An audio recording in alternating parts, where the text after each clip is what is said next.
Hello, everyone, and welcome back to the Deep Dive. I hope you're having a fantastic week and are ready to tackle a company that sits at the absolute epicenter of the semiconductor universe.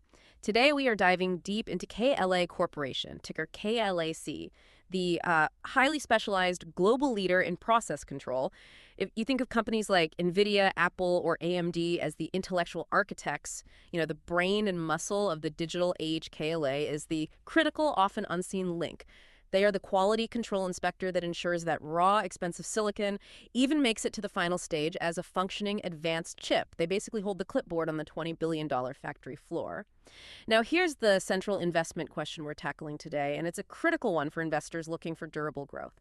How can a seemingly cyclical hardware manufacturer consistently generate staggering software-like gross margins? I mean, we're talking about margins persistently in the 60% plus range. We promise to unveil the fortress built not just on complex physics, but on market psychology and unparalleled pricing power that makes KLA the indispensable toll collector of the entire digital economy. That is a massive question to unpack, and we have to demonstrate that the moat here is wider and deeper than almost anything else in the semiconductor equipment world.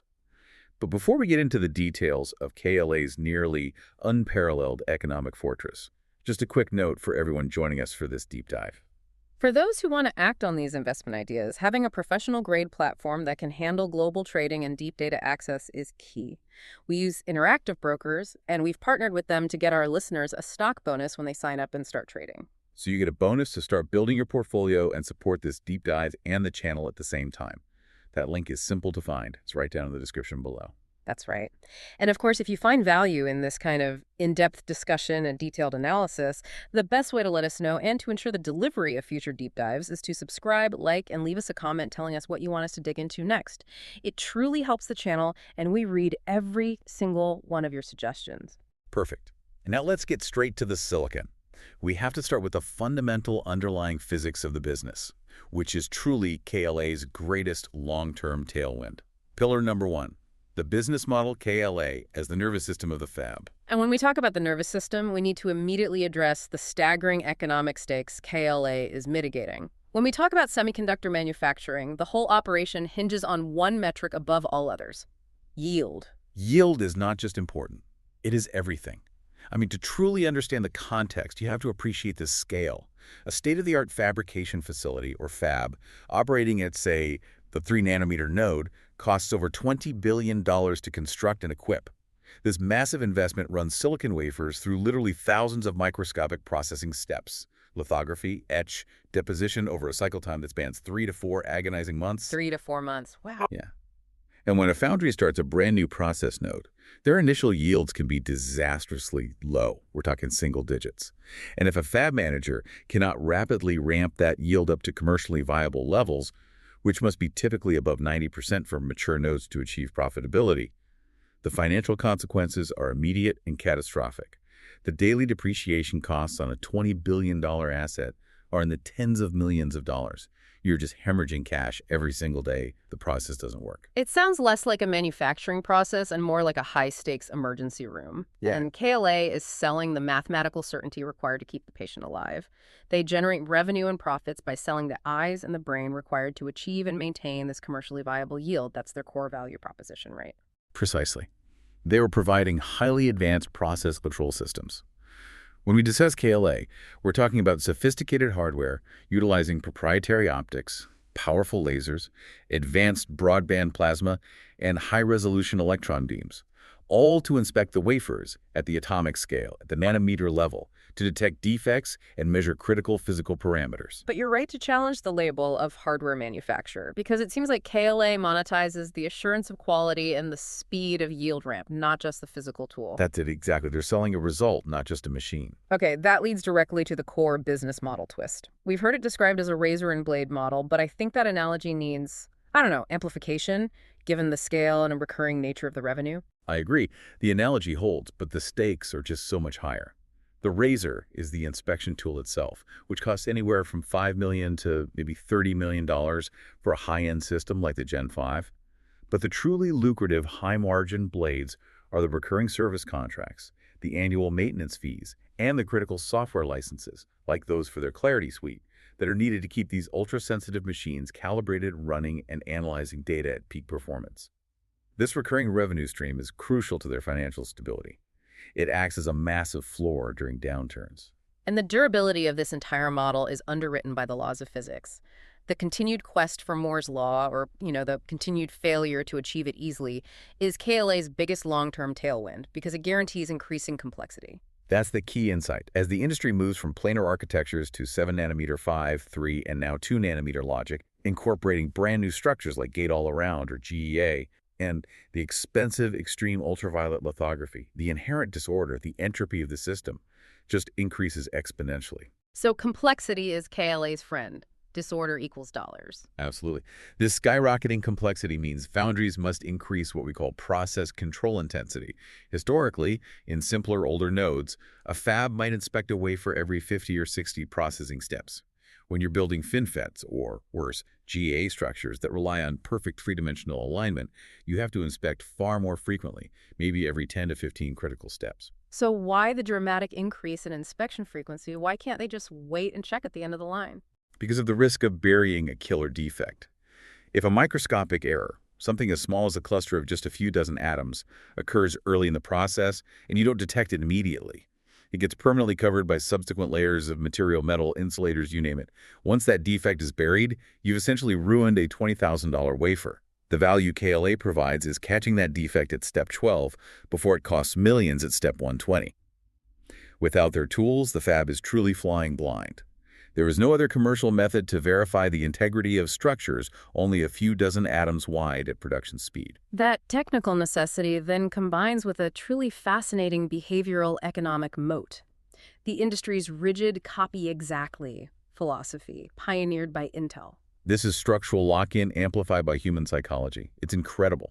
Once a process recipe is perfected and validated using a specific set of KLA tools, the process engineers who manage the yield become absolutely crippled by loss aversion. They have months or years of stable yield under their belt.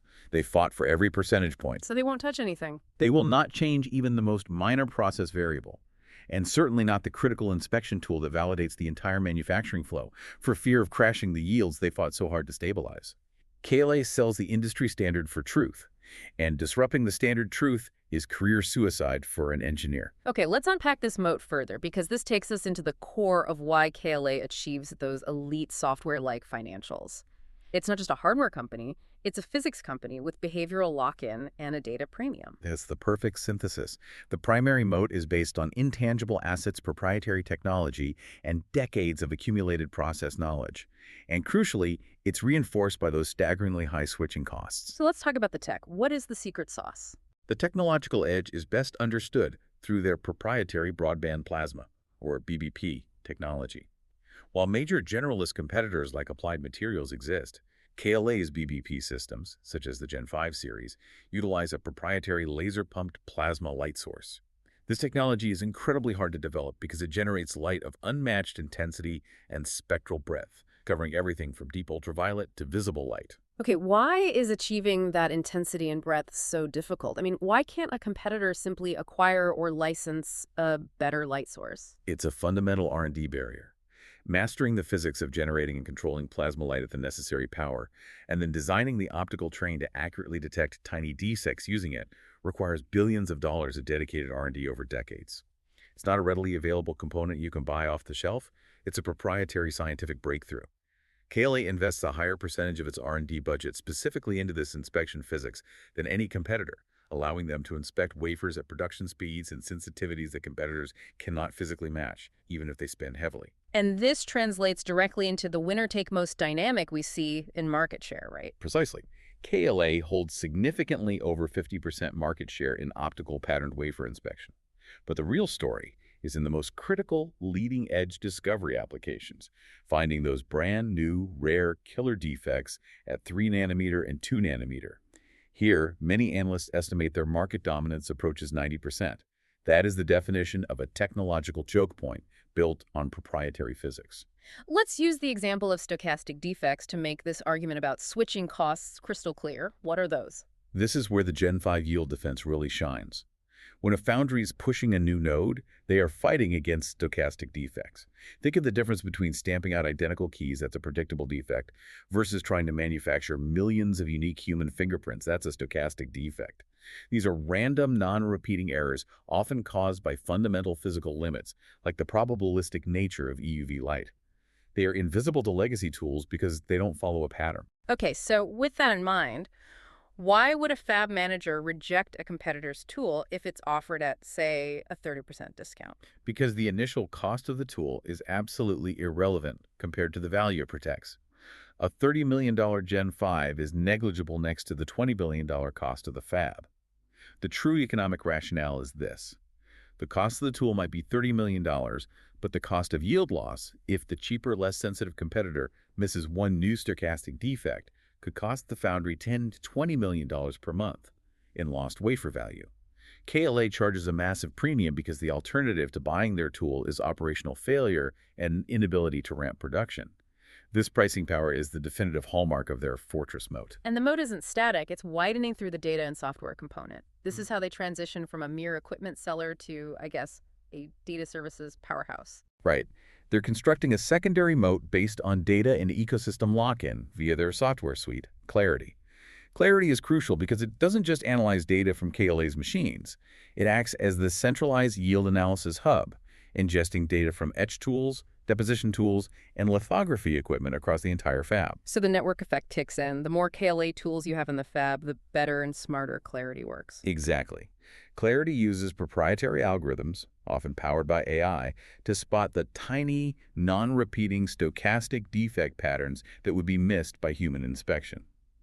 The more data they feed the system, and KLA has the most extensive installed base, the smarter the algorithms become at predicting yield excursions and preventing catastrophic downtime.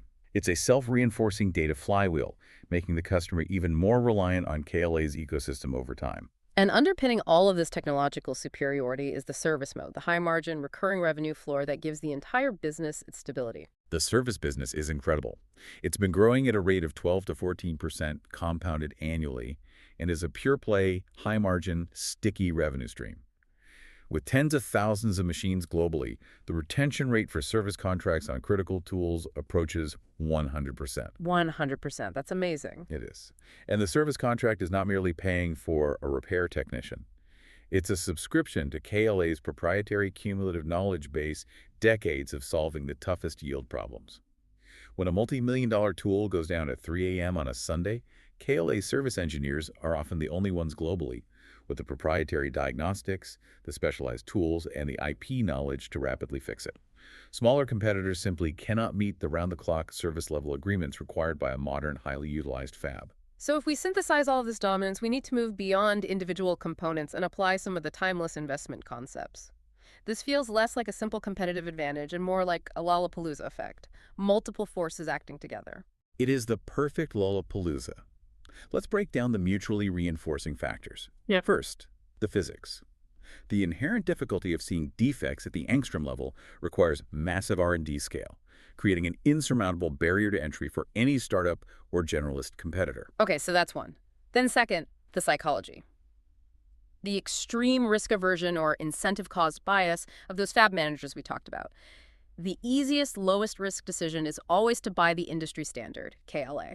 No engineer gets fired for buying the best, even if it's the most expensive. Third, the economics. The sheer asymmetry between the cost of the tool, say $30 million, and the value of the yield it protects, which is potentially billions in annual wafer output. This asymmetry grants KLA unparalleled pricing power.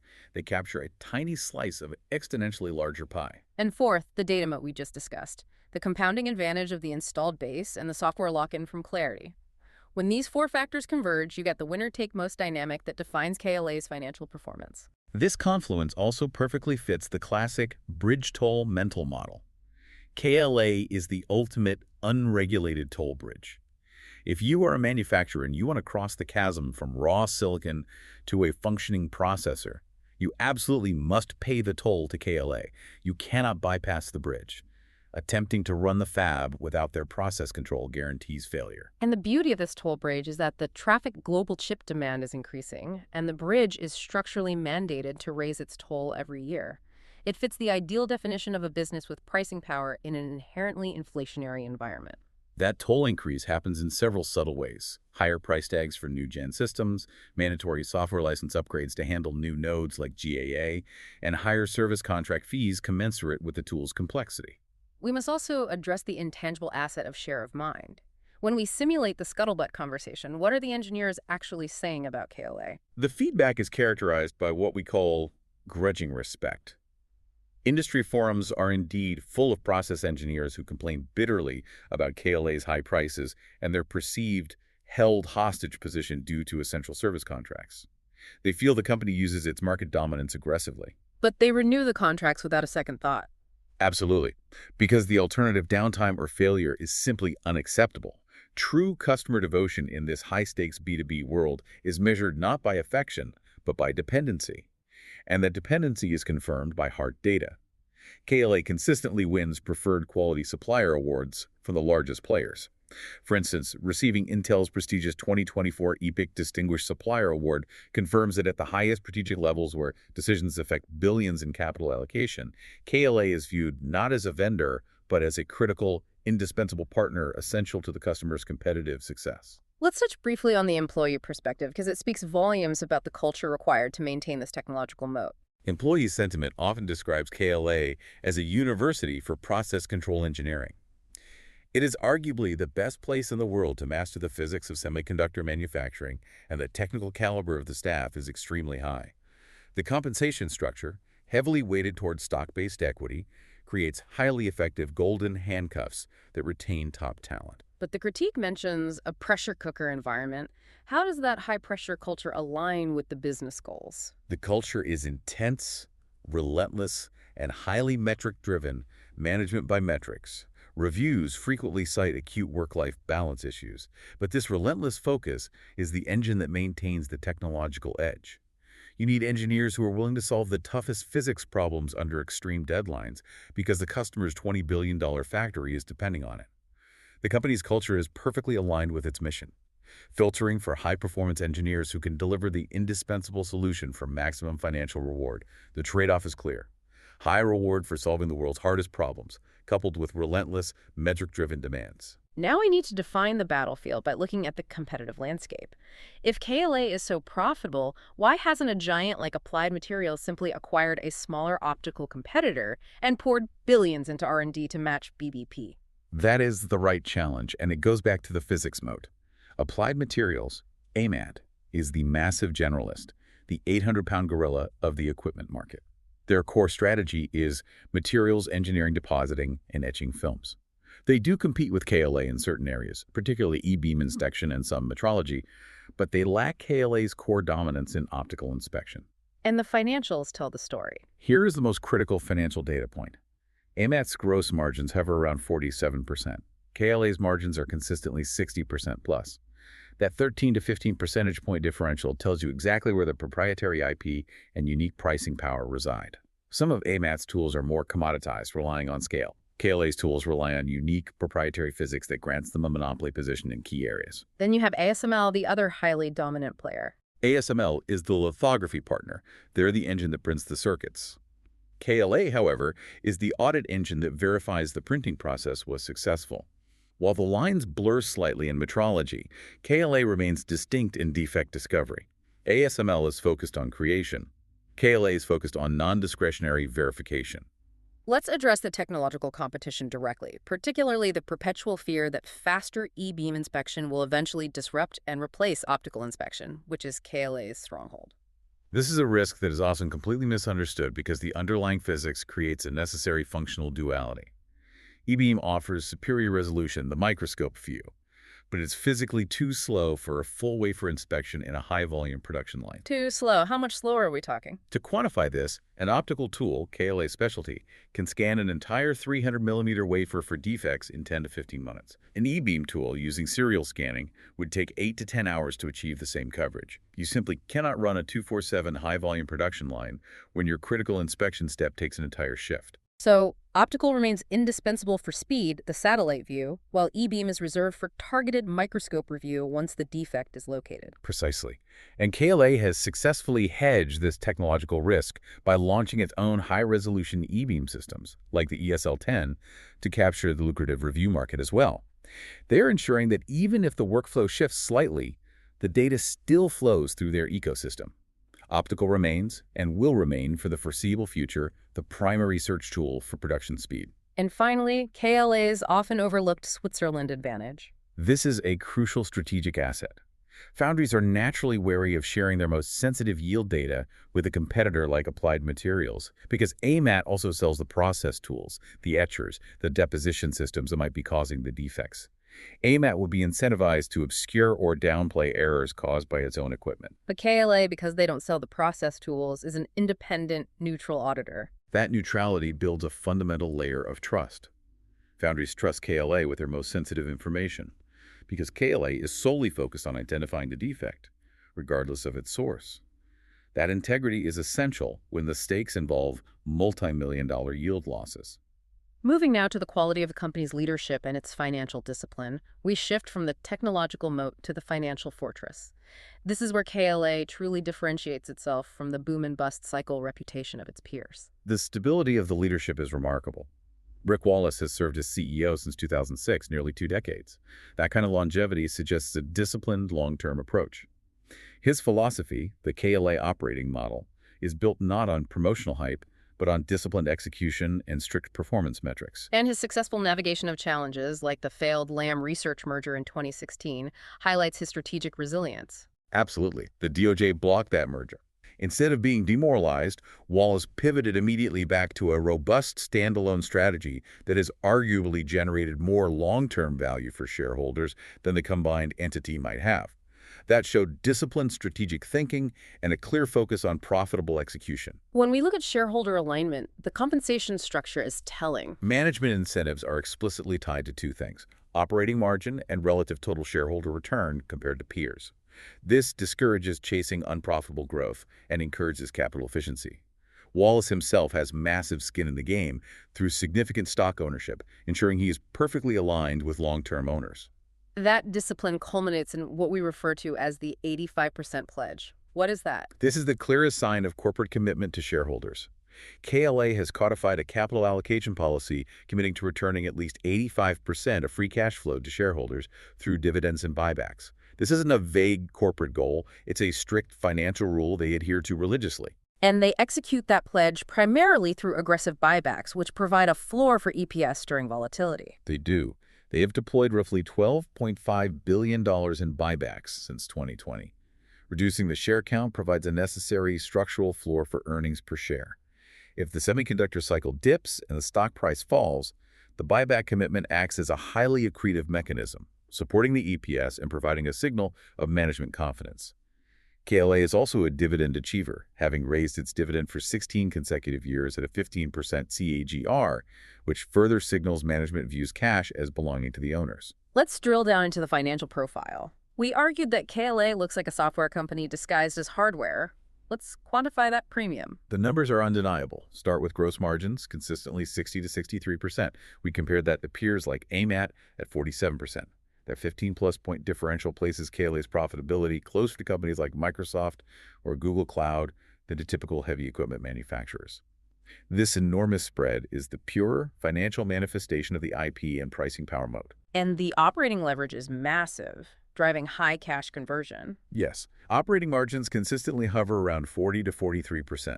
When revenue increases, costs increase much slower, creating incredible leverage. And the cash conversion is elite. Free cash flow margin is consistently above 30%. They turn sales into cash with incredible efficiency. But in a cyclical industry, financial endurance is crucial. What about the balance sheet? The balance sheet is a fortress. Return on invested capital is exceptional, typically 30 to 40%. This is highly efficient capital deployment. Crucially, they maintain conservative leverage, with net debt to EBITDA typically remaining below 1.5 times. And that matters in a downturn. This conservatism is necessary precisely because they operate in a cyclical industry.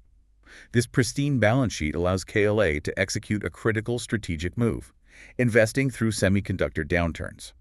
When competitors like Lam Research or even some segments of AMAT are forced to slash R&D to preserve cash during a trough, say, in 2019, KLA keeps spending.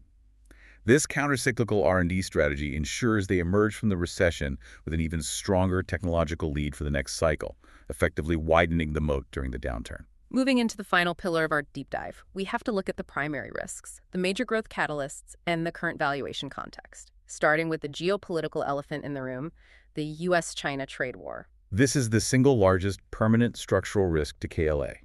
China historically generated a massive portion of KLA's revenue, peaking over 40%. The U.S. export controls have cut off sales of the most advanced leading-edge inspection tools to Chinese foundries entirely. What is the worst-case scenario, and how is KLA managing the current reality? The worst case is a complete total ban on all sales and service to China, including their legacy tools, which would instantly remove roughly 30% of their revenue today. However, KLA is actively mitigating this.